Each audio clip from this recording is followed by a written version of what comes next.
Hey guys, it's Bando. This is Brexit Bando. Sorry it's been quiet for a couple of days. It's my mum's birthday this weekend, so I've just been spending some time with them and trying to get things done. So we have Sunday previews, the Galaxy Calls and the Krieg Answers.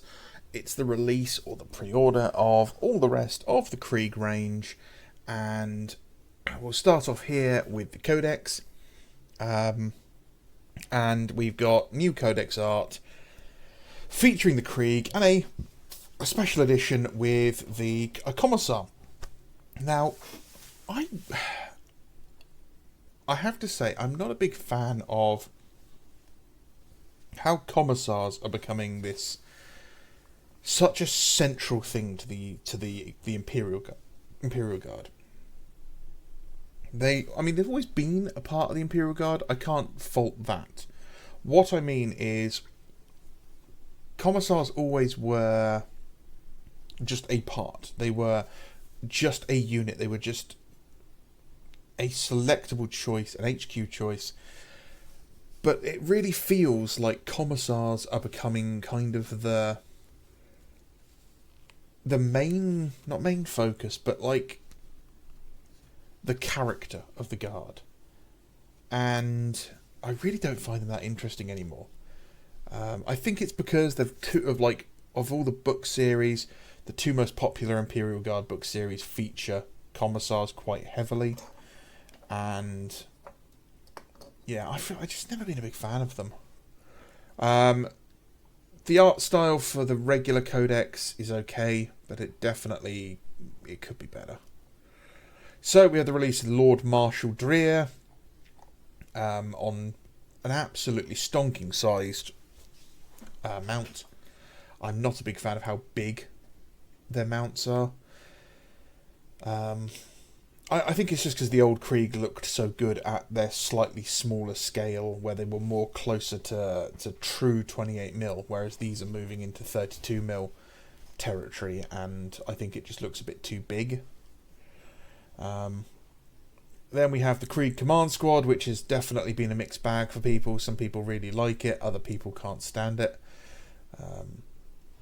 Again, a good Commissar model here in the middle, good officer, a weird medic. Then the Death Riders, which I honestly think people are going to get sick and tired of eventually, just because how much they're everywhere now. The Combat Engineers, what I like is how much detail they have on them.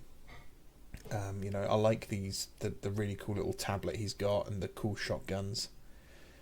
These are cool models. The problem is you're never not going to be comparing them to the originals, the resin ones, which I think are just better.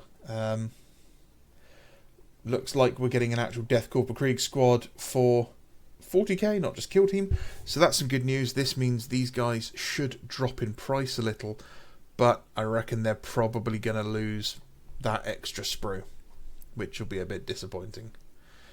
The Heavy Weapons squad, which again is really weird that there's single people on them. We had a great chat about this on Discord, I think last night, where really the best option would have been to do the weapons and the crew separately in the heavy weapons, and then you could have just swapped the crew out in the box set or sold the crew separately. A couple of artillery pieces. Yeah, they look fine. I don't like the sandbags. Look kind of silly. Yeah, they just look too plasticky, in my opinion.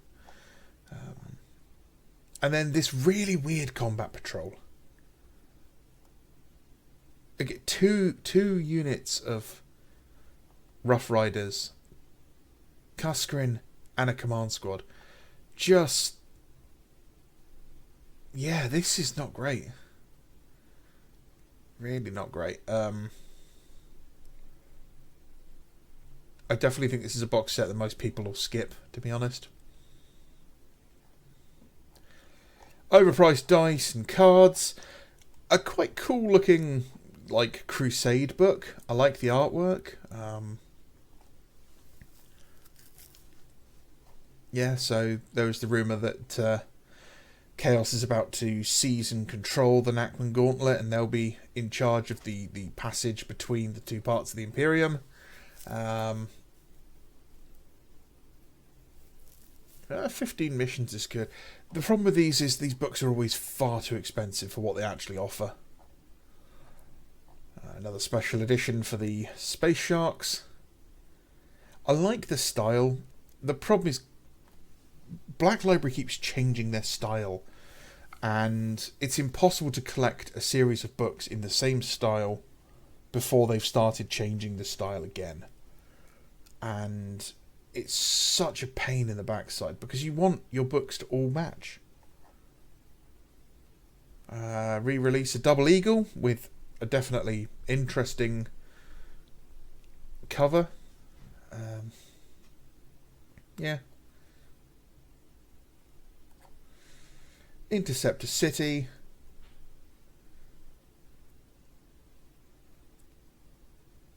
Yeah, I should go back and reread Double Eagle at some point. Not a big fan of this Siege of Rax book. Like, you had this perfect piece of Karl Kopinski artwork, which this is then kind of mimicking. This CGI'd work, it's just not a patch on the original Karl Kopinski work. And some garbage for Warhammer TV.